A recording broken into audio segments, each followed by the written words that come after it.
To all of you for being here, and it's been an exciting, you guys may not think so, I think it's been an exciting 9 to 10 days, and it's been a great search process, and as I said earlier, it really reaffirmed for me as a director of athletics what the perception is outside of this state for this basketball program. And every coach I talked to, whether they were interested in this position or they were talking to me about someone that had an interest in this position, they identified this quickly as one of the top programs, or what should be a top program in the SEC, and what should be a top 20 program year in and year out. And was excited the first time I had an opportunity to talk to Coach Musselman on the phone, and could sense his energy and his passion for the game of basketball, and his energy and his passion for developing young men both on and off the court, and also his energy and his passion to be here at the University of Arkansas and to be the leader of our basketball program. And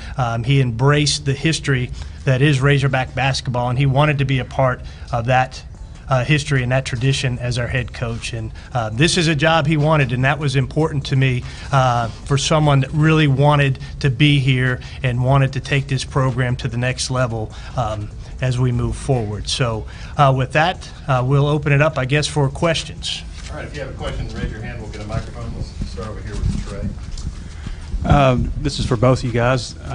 First of all, congratulations, Coach. Thank you. Could you just walk us through the timeline a little bit about when that first phone call was made, and then the first interview, and then how things went from there, both of your accounts? I mean, it's roughly a weekend or so ago that John Fagg and I spoke to Coach's agent, and then we reached out to him a week ago today by way of a phone call, and then we traveled to Reno to visit with Coach and his family in his home last Tuesday, and then officially offered him this position verbally on Friday, and then we completed the contract over the course of the day on Saturday, and of course the announcement yesterday. Again, we'll just take questions for Coach at this point, and we'll get better in a little bit. Yeah, this is for Eric. I watched the video you meeting with the players last night. How'd you feel like that went? And also, if I heard right, you said there's enough talent in here right now to go to the NCAA tournament. That's obviously putting a lot of pressure on yourself. What makes you feel that way? How much film have you watched of these guys, and what caused you to say that? Because a lot of coaches, I don't think, would have said that. Well, first of all, you know what I said. I believe that Coach Anderson's done a great job accumulating talent. So many great young pieces. And, you know, a lot of the guys just finished up their freshman year, and usually players make great leaps, you know, after their freshman year going into their sophomore season. And, you know, we feel like we have to set high goals. We knew it was going to get out. You know, there was a camera there, so it wasn't anything that I wouldn't say today. I mean, our goal is to make the tournament. You know, next season, and that should be our goal every single season. I mean, that's really how I feel, and I think that's how our players feel. I mean, they didn't flinch when we talked about it, and then later on, I got to kind of eat with them, and we talked more and more about how that can happen and what we have to do as a group between now and November. How did you feel like the meeting went overall? Did anybody think they wanted to leave? They all want to stay? Yeah, you know, as of right now. I'm like shocked at how happy, excited our guys are. I mean, I spent as much time as I could with them last night. It was kind of interesting. All the adults were upstairs, and I went immediately downstairs with the team. And I wanted to eat down there, and I wanted to spend as much time as I could with our players. And right now, I think they're excited. I think they're happy. I think they're looking forward to us starting out on the court as soon as sometime later this week, and so I don't anticipate anybody leaving. I think that we have guys that are happy. Coach, so you mentioned to the players that you had broken each of their film down and stuff and had an idea of Welcome in, welcome in, welcome in. It's our Tuesday edition of On the Hill with Pat Jenkins Sports Talk Radio, and a very exciting edition of Pat Jenkins of On the Hill with Pat Jenkins Sports Talk Radio as we come to you each and every day here on KDSJ. Monday through Friday from 1 to 2 p.m. and a special show. We're going to talk all Arkansas, and Coach Musselman is at 1:15. We're going to catch up with Kevin McPherson of AR Hoops and Hogville.net. We'll get his take on just what he came away from yesterday's inaugural press conference with Eric Musselman. His takes, and also, too, Arkansas and Coach Muss, they got off on that recruiting trail really quick. You want to know how he would translate his recruiting here at Arkansas? Well, he's offered two already, Dalen Cherry and Kyrie Walker, two young men in the 20 class. We'll talk to Kevin McPherson and see just the direction that we're going to also go with that. And also, too, at 1:30, SEC analyst Barry Booker, he's going to be joining us, and we're going to talk to these SEC coaches. It's gotten really good in this conference, Demetrius. We'll see what his take is. And lastly, we talked about recruiting. The first recruit of the Eric Musselman era at offer, we'll have one of them. Dalen Terry will be joining us, 6'6", shooting guard in the 2020 class. He's going to tell us about Coach Muss, what he thinks about him moving to Arkansas, and just where he's at recruiting-wise. All those things to come up, but I want to bring in my co-host real quick, Demetrius. What's your take? You said you had a chance to sit down last night and kind of go over some of Coach Muss's press conference. What are you thinking right now? Well, I think it's a good. I can't say good hire yet. I think it's a good selection. We don't know if it's going to be a good hire yet. We'll have to see a little bit more of the results. But I think he has a lot of potential. You know, just looking back with the transition of what the game of basketball entails now, I think they are on the innovative edge. We all know that basketball is really about the 3-point now. Everybody wants to be the new Golden State. Right. And I think Arkansas took an innovative way to go get somebody, you know, like you said, that formerly worked with that organization and can kind of bring that style in a mixture of still keeping that identity of that fast 40 or playing basketball at a fast rate at Arkansas.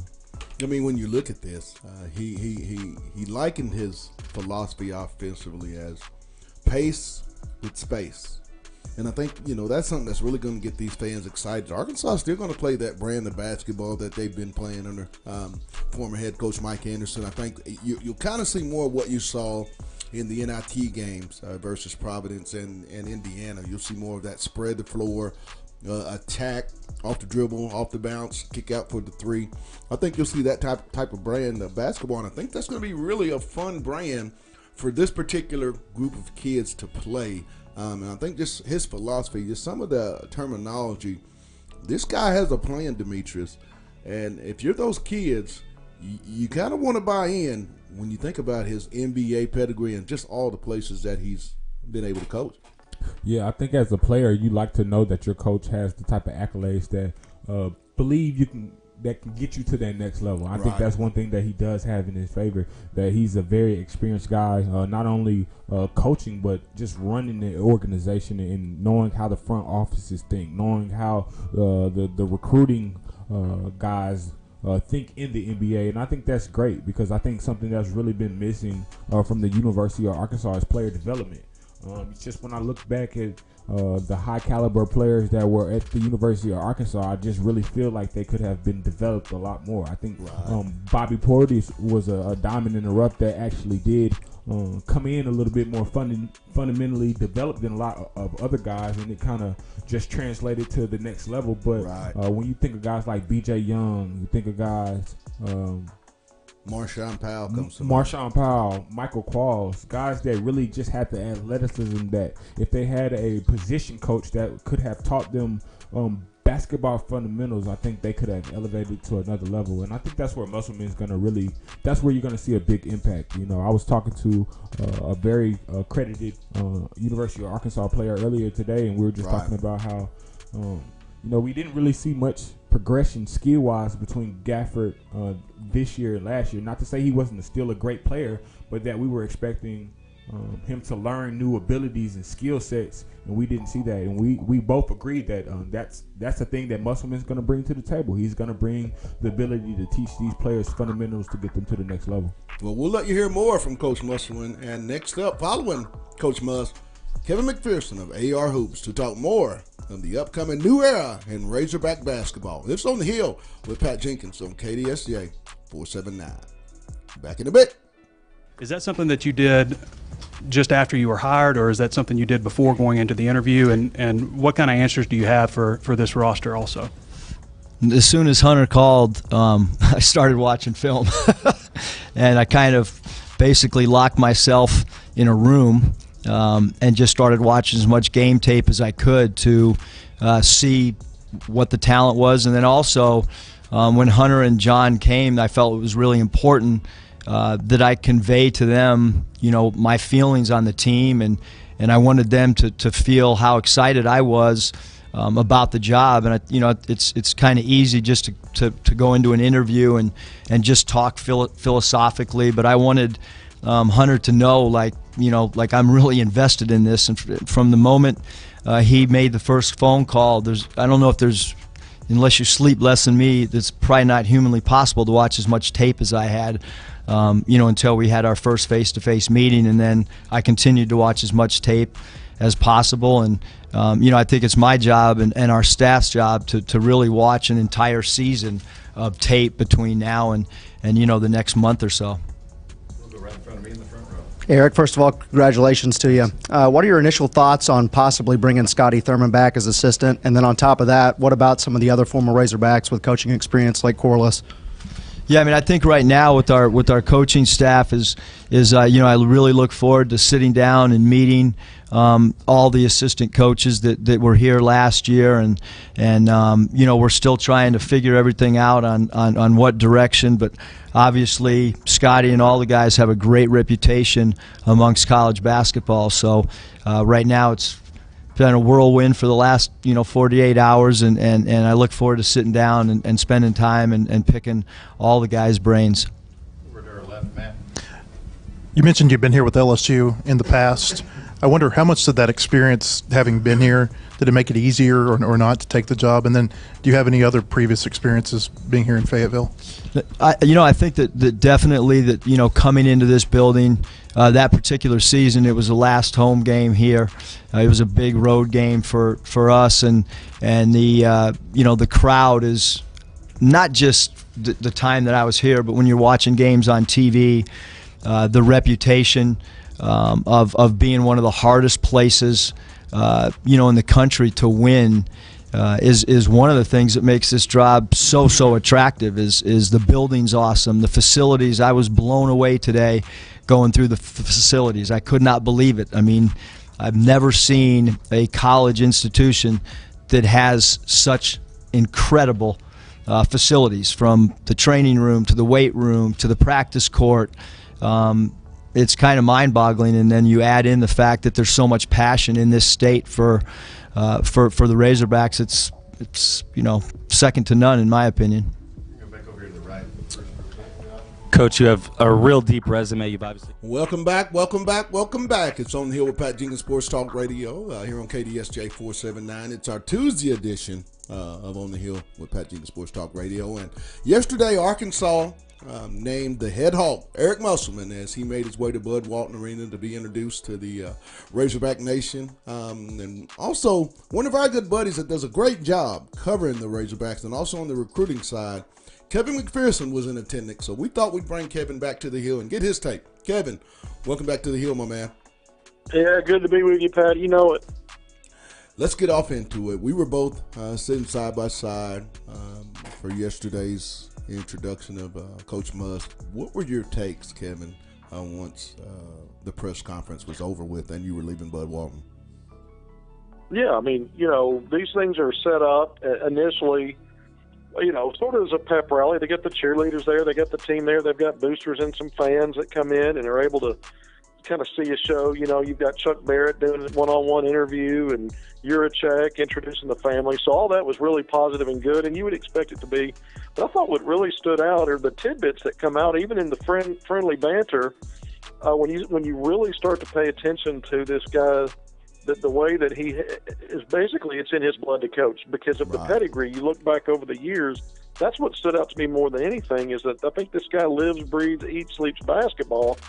And maybe a guy like that can help Arkansas move that needle and push the program closer to where it used to be. Now, I'm not going to say he's going to be an Eddie Sutton or Nolan Richardson. I'm not going there at all. What I am saying is, though, is that if you moved on from a good coach in Mike Anderson, I think it is a positive that you've gotten a guy that so far in his relative college experience, 4 years, he's had success at a mid-major, and he's coached in the NBA as a head coach. He's coached international basketball. He's coached at every level. And he loves the game. He's a sponge for learning more. He talked about that yesterday. So those things are what stood out to me, the experience and the fact that he's still hungry and has a lot of energy to burn to learn and to coach. And that, to me, was what stood out above everything else. One of the big statements I think I heard from Coach Musselman during the press conference was that he thought, the talent here at the University of Arkansas was a more talented team than he had, say, 2 years ago when they made that Sweet 16 run. And he reiterated that yesterday to us in the media, that he feels his team will, and he expects to make the NCAA tournament next year. How much of a credit is that to, just the type of situation Coach Anderson and staff were able to leave, Eric, for year one going forward? Well, a couple of thoughts on that. First of all, he said that prior to actually interviewing with Juracek, he actually scouted Arkansas and watched a lot of film as much as he could and scouted the team and the players so that when he was prepared to talk to Juracek about what he saw. So I think if he's making statements about having more talent than he's had at Nevada and on his Sweet 16 team, and also talking about the potential to make an NCAA tournament run next year, he's done his homework. I don't think he was just saying that because it sounds like the right thing to say. He's done some homework. Right. And really, it follows up what I've been saying. I said, this young team, they've got the pieces, even with Daniel Gafford moved on, they've got the pieces with adding just a few more bodies in the spring to make a run next year and get back to the NCAA tournament. So I think he sees the same thing. I don't think he was just saying that as lip service. I think he's done enough homework where he believes it.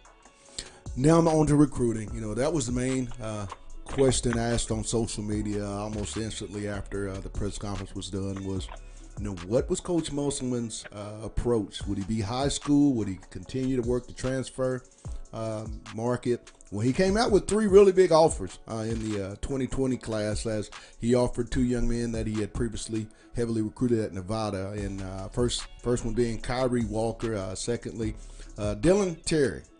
Talk about those two and just, what does this signify? Because these are 2 really astute basketball players, and also 2, he went out and reaffirmed the commitment to one stud that we all know, Moses Moody.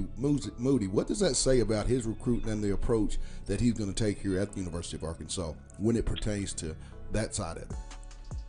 Right. Well, first of all, it tells you that, he called the guy that's at the top of the list in terms of recruiting rankings from the state of Arkansas, Moses Moody. He actually reached out to the family yesterday. He didn't talk to Moses directly, but he reached out to the family and reaffirmed that offer. And, Kyrie Walker and Dalen Terry are a couple of outstanding players at Hillcrest Prep in Phoenix that he had offers out from Nevada. So he made sure to let them know, hey, you guys are, you're wanted at Arkansas. And I've seen Kyrie Walker play, just a strong slasher that's got a lot of craft in how he gets to the basket, and he really is aggressive attacking the backboard and rim from the wing. And he's a guy that he's what I call an alpha scorer type guy. And then Dalen Terry's versatile. He's a sort of a combo forward, point forward in a way. He can pass. He's a good passer. And can do a lot of things to help a team. But all those guys, you talk about Kyrie Walker, a top 20-ish 5-star, Moses Moody, an ESPN 5-star, Dalen Terry, a composite national top 35, close to being a 5-star, 4-star guy. So you within 24 hours of taking the job, you've already gotten 3 big offers out. I think it says a lot about, him coming out as an alpha coach and saying, hey, we're going to go after the best, and, I'm going to put my money where my mouth is. Here's 3 big offers in the first day. when you look at, also a big question was, how he would fill out his staff.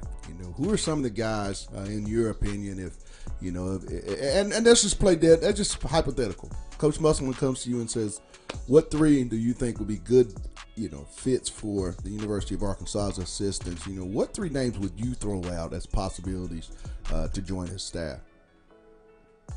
3 assistant names that I would pull out as yes. Wow, there's a lot out there, and I've got some information on some of them that are interested, but I've been sworn to secrecy not to pull those out. But I'm going to start on the staff that of holdovers, and go with the Scotty Thurman right now. And I'm not going to say that that's what Musselman should do, but I think if he chose to do that, I think that could be a good move. Not only for retention on current players that we just talked about, Musselman sees as having the ability to get Arkansas back to the NCAA tournament as soon as this upcoming season, but also because Scotty, not only his link to the past and the greatness, but he's also been part of the program as, a player development, right? And as a mentor when he was on Pelfrey's staff, and so I think having some continuity for him, going to a third staff and learn a different way, I think he has a potential. We don't know yet. The sky's the limit for him as an assistant. So I think that's one guy that I know that they're going to consider. We'll see if it works out, but I think it could be a positive, strong move for Arkansas if they do go that route.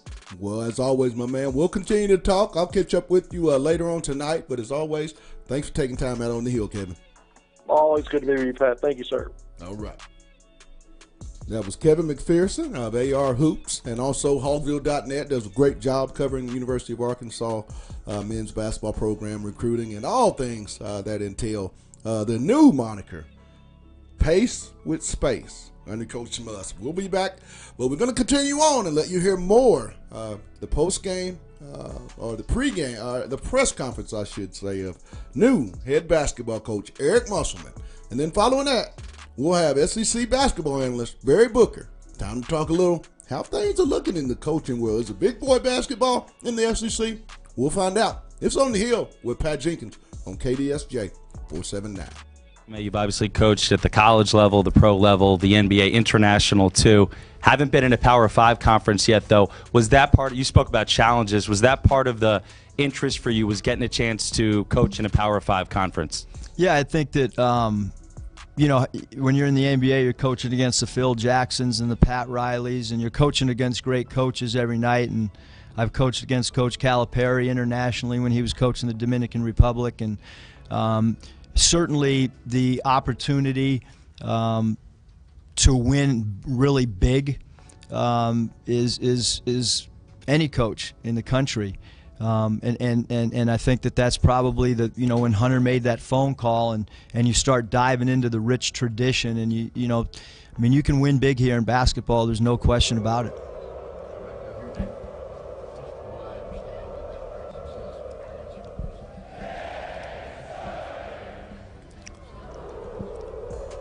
And the area that you do? I think so, without a doubt. When there hasn't been a high school player within driving distance, really, where I was at my prior stop, that we recruited heavily, other than a couple guys that we did get. And for sure at Nevada, transfers have been a big part of our success there. But people don't talk enough about the freshmen that we did bring in. Lindsey Drew and Cameron Oliver in our first recruiting class were really what started the foundation. 2 incoming freshmen that were Pac-12 commits that came and played for us. And then last year we got a McDonald's All-American in Jordan Brown. And Nevada had not had a McDonald's All-American, and it was the first 5-star on campus other than a local player, Luke Babbitt, several years before. So we feel like, I haven't been a head coach in college for 20 years, but to have a McDonald's All-American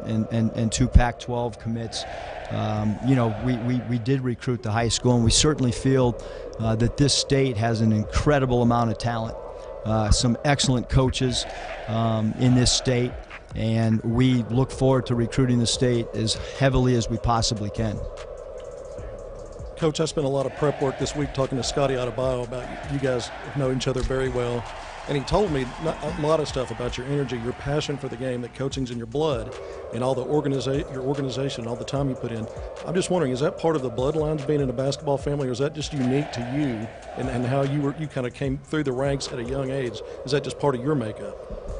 You know, I think just growing up in the household of a coach is you know, it's a different household, and I can, you know, when I was living in San Diego, I mean, I sat in Ray Kroc's suite basically 2 out of every 3 series that came, because my dad was best friends with Ballard Smith, who at that time was the president of the Padres. And I remember sitting at my kitchen table and hearing my dad talk to Paul Brown when we lived in La Jolla, California, and Paul Brown had retired from coaching in the NFL, and he talked about preparation for your first team meeting.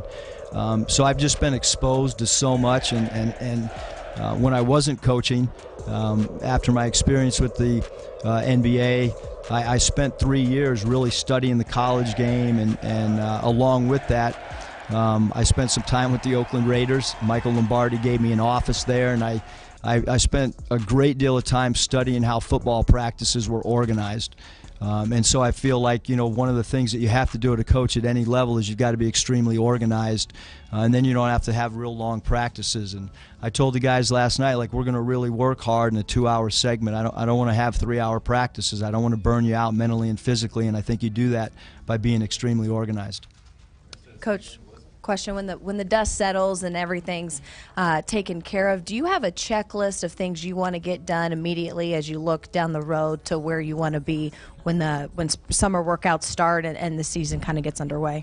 Yeah, I mean, each player is going to have his own individual, you know, player development plan, and you know, right now, obviously, the first thing is try to figure out, you know, who our staff is going to be, and identifying players that we want to put offers out to, and those are things that are kind of works in progress, and along with that, I want to get on the floor with our players. And I told them last night that, you know, I don't know if one guy can do it right now, but I'm going to try to get out there with them as quick as possible and put them through some drills and such. So, but yeah, we'll have a player development plan for each guy, and you know, really the bulk of our work's going to come in our 2 5-week segments over summer sessions. Hey Eric, I had a question about the home team here. Your wife Danielle, she's been in the business, in the industry. What's her importance in your life, and maybe even dealing in settings like this? Yeah, I mean, my wife plays a humongous part in everything we do. I mean, you know, at Nevada, we really felt like it was a true family atmosphere. My wife will come by practices. You know, she'll stick her head in the locker room after a game. And welcome back. It's On the Hill with Pat Jenkins Sports Talk Radio, and we're momentarily trying to reach out and have our special guest, Barry Booker of the SEC Network.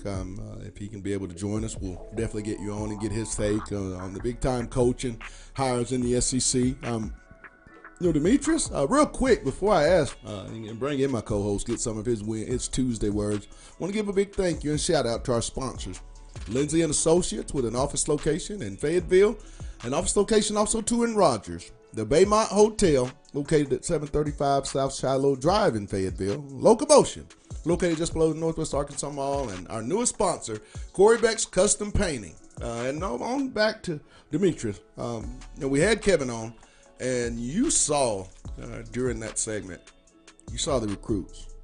Demetrius, you saw Kyrie Walker, his explosiveness, and also, too, a young man that we'll be having there momentarily, Dalen Terry. You know, when you look at those types of players, what does that tell you about Coach Musselman and his ability to recruit? Is that kind of similar to what you're starting to see with Chad Morris having some ties that maybe the university, you know, didn't have with some of the upper echelon players? Definitely. You know, what I can take is they're looking for professional type players. They're not looking just to recruit a kid. You know, if a kid does fit or a young man does fit their mold of what they're looking for, they will offer. But I think they're looking for guys that can translate to a professional level, and I think that's really what makes the elite programs special. You know, Duke doesn't just give their scholarships out just to hand scholarships out to fill the roster. You know, everybody has a role. Everybody has a specialty that they're supposed to bring to the program. Right. And I think when coaches start thinking like that and value each player and what they offer, I think you see that blue chip program develop. You know, and when you look at Coach Musselman, I mean, I think, you know, and I agree with Kevin. His ability and his experience having coached in the NBA will be something that a lot of national recruits will be enticed to want to play for Coach Musselman. I think it's a lot different when you have the same accolades, but you're at Nevada rather than being at Arkansas. And I think it's just time and place. And I always go back to, you look at Nick Saban, he's still the same coach, Demetrius, that he was at Michigan State. But you take him and put him in the SEC and you put him in Alabama where his brand and the way he's able to recruit and attract players to his style, which is a professional style, now you become one of the better coaches and you're winning at a high level. And I think that's what Coach Morris and staff are going to be able to accomplish here during their time, is they're going to recruit at a level such like you would, you know, pick players in the NBA. You know, Coach Musselman has a philosophy that he looks at freshmen like the NBA draft. You know, he looks at, you know, grad transfer like the, you know, the market, you know, the trade market. So that's something I think that, you know, fans are going to have to get used to. You will see, and I agree with you, Demetrius, a lot of skill development, a lot of attention to detail, as he's a very analytical coach. In my opinion, is that a good thing? You know, he says he likes to use numbers to motivate kids. I mean, is that something that if you were a coach you would do? Because I'm up to believe it, you know, and I agree with him. Some coaches do it, some coaches don't. I think some kids and players need that type of reassurance to motivate, you know, their play each and every time out. How about you? It's each his own, you know, because even with numbers, they don't apply to every kid, you know. So I think with the given situation, yes, there's going to be times where you can show statistics, but then there can be some statistics that kind of deter players from positions like, let's example, defensive tackle. If you look at a defensive tackles, how many tackles they get a game, they're not really going to have a lot of tackles. But if you look at hurries, you know, they may have 5 in that column. So I think it's a time and a place to use data because, like I said, it can help and it can hurt. But I think he understands where and how to use it. Right. And I think he can transcend not only for the basketball program, but for the football program as well. You know, I thought that was interesting that he got to work with the Oakland Raiders. I think that's another sell point that Chad Morris is going to sell. You know, I think he's going to have meetings where he brings the basketball coach. And I can see Arkansas, you know, you've really been saying it for a while. You're saying it's about that time for Arkansas to hit in about every sport. And when I look back across the coaching and the potential, not saying that it's going to happen, but the potential that Arkansas has to really be elite in every sport. I'm talking baseball, track, softball, gymnastics. Arkansas is really on the cusp of possibly doing something great. Right. Well, we're on the cusp of doing something great here on our show, as we were unfortunately unable to get Barry Booker of the SEC Network. We'll try to reach out and bring Barry and get his thoughts on all new coaches entering the SEC as our week progresses. We will definitely have Barry on, but we're going to step away, let you hear more of Coach Muss and just his feelings on being the new head basketball coach at the University of Arkansas. And then following that, new Arkansas offer in the Coach Musselman era, 2020 small forward / shooting guard Dalen Terry of Hillcrest Prep in Phoenix, Arizona. He's up next. It's On the Hill with Pat Jenkins on KDSJ 479. Hey everyone, it's Pat Jenkins here of OTH. That's right, On the Hill with Pat Jenkins, Sports Talk Radio. We come to you each and every day here, Monday through Friday, from 1 to 2 on KDSJ 479. Be sure and tune in if you want to hear about SEC and the Arkansas Razorbacks. It's OTH. Holla.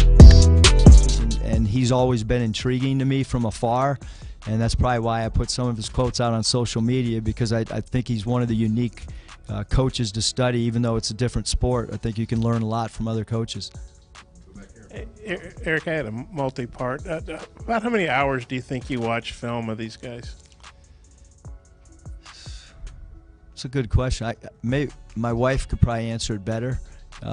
Depends on how many episodes of Empire she watched while I was watching. Ballpark figure. I'd say probably 20 so far. About 20 hours? Yeah. Okay. And then watching all that film, talking with the guys, how do you feel like the talent that's here fits what you want to do? And I assume you want to do a lot of NBA stuff with your background. Yeah, I think that for us, or for any coach, you got to get to know your players. And I remember Chuck Daly saying, that you never know a player till you actually coach him. And so we've watched all this film, but I have to kind of figure out how the pieces fit together, and that's why I continually bring up this 5-week period. So many college programs just do individual work in the summer. We're going to have to do a lot of team stuff to try to get to know each other. I mean, everything's obviously new, and because of that, we're going to have to be in team environments and team settings, and it's going to be a work in progress. I mean, I think that your team should improve during the course of the season as well, especially with the new coaching staff. I know, like at Nevada, we got so much better those first 3 years as the season wore on. We always hit our peak in March, and so that I think that when you're new, I don't really know exactly how the pieces will fit yet. And you said you ran out 5 miles or whatever when Hunter called you. What was it like, I guess, a week or so waiting, and obviously he was talking to some other guys. I mean, what was that like, and how tough was that? It was hard on my family. I've been around the business so much, but the great thing is the communication with Hunter. And I think you're coaching in the NBA.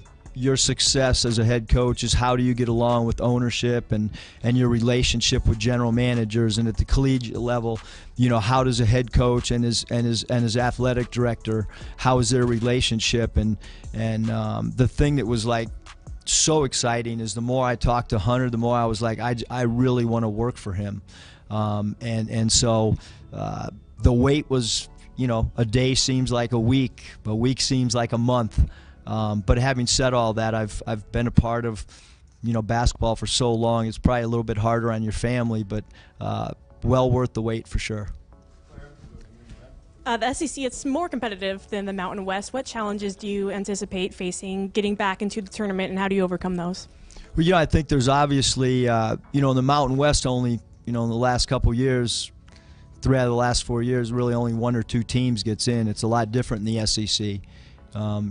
Multiple teams get into the tournament. So along with, more competition and a tougher conference is also the fact that you're getting more teams into the NCAA. So obviously great coaches, and there's been a lot of changes already in the league and with coaches. And so you're dealing with really talented rosters and excellent coaches. But, again, I think that we're ready for the challenge. Reaching out to Corey Beck, what triggered that? And I guess y'all way back in the CBA had some nice little battles, but calling it 115 is a little odd. I do a lot of odd things. I'm not sure if it was 115. I know it lasted until about 115. But Corey was, playing against him. He was an incredible, fierce competitor. And, I was looking at different recruiting lists. I was looking at assistant coach possibilities, and all of a sudden I got a text from Patrick Beverly, and that kind of spurred me to put the other stuff aside, and I tried to get a hold of Corliss, and we were going back and forth through text, and he had just landed in a city which they had played last night, so that shows you how late it was that I was dealing with Corliss, because they had to get to their next city.